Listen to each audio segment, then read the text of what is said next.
Офсод гарсан 38 мянган төгрөгийн хэрэг. Социализмд гарч байсан их хэмжээний мөнгө алдагдсан хэрэгүүд хэд бий. Ийм төрлийн гэмт хэргийг дандаа халахын эрсдэв гэмт хэрэгтнүүд үлдэж байжээ. Жишээ нь Порсунг Гамболд улсын их дэлгүүрийг ухчихад хулгайлсан алт монетон эдлээ цагаан орны толгойд хийсэн байдаг. Тэгвэл Эрдэнэ дотоос алдагдсан 255 мянган төгрөгийг мөн л хинч тоож харахаараагүй. Хог новш хийдэг хөлийн авдрандаа хийсэн байсан удаатай. Харин энд өгүүлэх хэргийн эзэн ч ялгаагүй. 2 ширхэг Волга 24 машин авах мөнгөө бас л хинийч санаанд боохгүй газар нуусан байлаа. Гэвч эрүүгийн туршлагатай ажилтан цагдаагийн урандаа сайжрах ил хэргийг ганцхан сарын дотор илрүүлжээ. Тэрбээр зөвлөлт холбоот улсын дотоод явдлын яамны академи төгссөн хуульч мэргэжилтэй нэгэн. Овс аймгийн Улаан гомын төв захын конторын дэлгүүрийн цонхоор улгаач орж гүйлгээний 38 мянган төгрөг хулгайлан авсан хэрэг хууль хүчний байгууллагыг хугаар нь хөдөлгөв. Эрүүгийн төлөөлөгчид хэргийн газар ирэхэд хулгайч улмөрийн тэр үлдээсэнгүй. Тун Нямбай урдаас төлөвлөн ажиллажээ.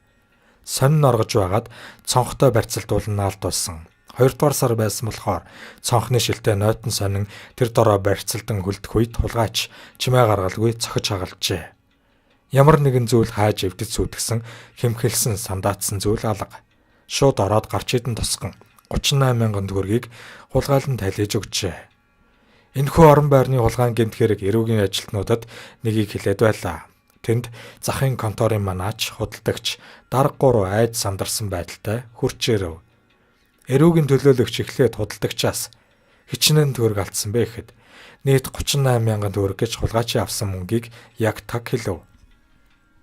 Чи яаж мэдж байгаа юм бэ гэвэл худалдагч бодол хийлснэ жижиг зүнхнээсээ тоолж дэвсгэр дээр нь бичсэн хуудас цаас гаргаж үзүүлв.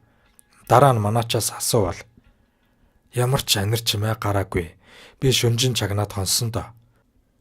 Манаач чимээ чагнаад суудаг юм уу? Эсвэл объектоо явж эргэж тойрдог юм уу? Аль аль нэг нь хийх ёстой. Чимээ гаргадаггүй хулгайч та хэдийг таних вэ гэхэд тэр хоёр чимээг болов. Цааш нь төлөөлөгч. Худалдагчаа та мөнгөө яасан хайн хадгалдаг хүн бэ? Хүний санаанд орохгүй газар барааны агуулгын хайрцаг сав дотор нууждаг юм. Хэн ч олоод авч чадахгүй гэж боддог. Таныг мөнгөө энд нуухыг хэн мэддэг вэ?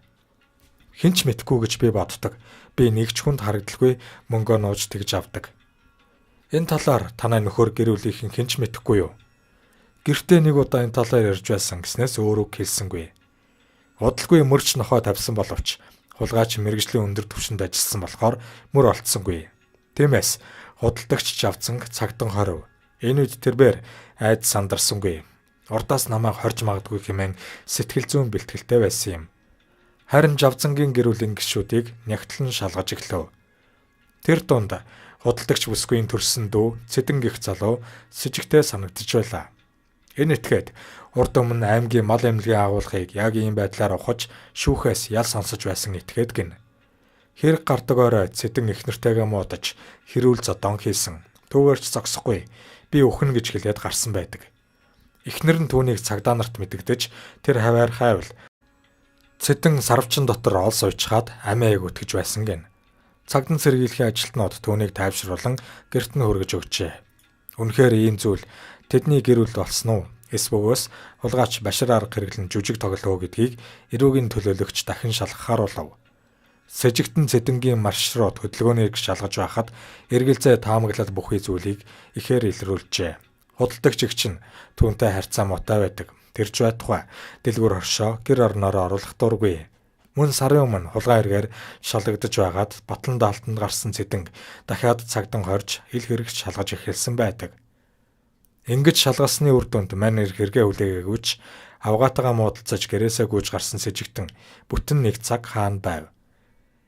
Энэ хооронд захын конторыг дэлбэлж хулгайсан мөнгөө нуусан гэсэн таамаг дэвшүүлжээ. Сэжигтэн этгээдийн гэр, амбаар, сав, хураасан бүх төлш мод зэргийг наривчлан нэгжлэг үцлэг хийсэн боловч тодорхой зүйл илэрсэнгүй. Харин хоолны амбарт байсан 30 гаруй хонь ямааны толгой цувтаг нэг бүрчлэн шалгахаар шийдэв. Уг цувтаг нэг бүрчлэн гисгэж шалгаж үцлэг хийх ажиллагаанд холбогдогч хохирогч прокурор хөндлөнгийн гэрчийг байлцуулан зураг авч баримтжуулав. Тэгтэл 20 дахь цувтаа гисгэтэл мөнгө гарч ирсэн байдаг.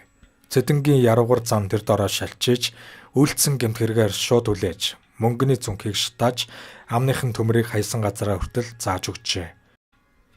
Гэмт хэрэг гарснаас хойш яг 10 хоног буюу 3 дугаар сарын 8-нд эмэгтэйчүүдийн баярын өдөр илэрч, дэлгүүрийн одолдогч Жавзан суулжээ. Энэхүү хэргийг гол цанглаа бол Цэдэн урд өмнө хулгайн гэмт хэрэг үйлдэн халахын шоронд ял эдэлж явхдаа эгчтэй өшөрхөж явсан байдаг. Үхрийн өвөр шиг хоёулахнаа байж намайг эргэж тойрсонгүй гэж. Шоронгоос суllагдаад гарч ирэхэд Жавзан чи манахаар бити ирж бай гэд хялалцдаг байв. Тэгмэгц шорон зантай ир өс хонзон өвөрлөж эгчийнхээ ажилтдаг захын конторыг ухахаар шийджээ. Ингээд тэр аваар эргэлдэж байдлыг тандаад орой төрсөн эгчээгээ тосон дээрэмдэх хүртэл төлөвлөгөө зохиосон байгаа юм. Гэвч Жавзан түүний нөхөр хүүхдүүд тосдог болохоор дээрэм хийж чадсангүй. Нэг удаа Цэдэн тэднийг ирээ хажуугаар гарч явтал хоёр баг гадаа тоглож байв. Шорон зантай ир эхлээд хоёр хүүхдийг дуудаж дэлгүүрээс улаан ус, хатсан яавлах зэргийг авч өгчээ. Энэ зур ойр зургийн юм ярьж байгаад ээж чинь мөнгө хаана идэг вэ гэхэд баг нь манай ээж конторынхоо мөнгийг цаасан хайрцагт хийчихдэг гэсэн. Аав тэгж ярьж байна лээ хэмээн хээвнэг өгүүлжээ. Ингээд нэг удаа оршоогоор сэм арсан Цэдэн мөнгө байж болох цаасан хайрцгийг нүдэн баримж агаарлсан байна.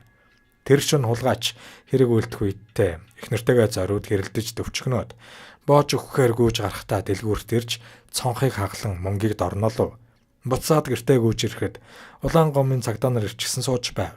Шөнө нь гинт сайхан ааштай болсон ир илдүүлж байгаад эхнэрээ унтсан хойно хулгайлсан мөнгөө авчран цувдаан дотор нуусан байжээ.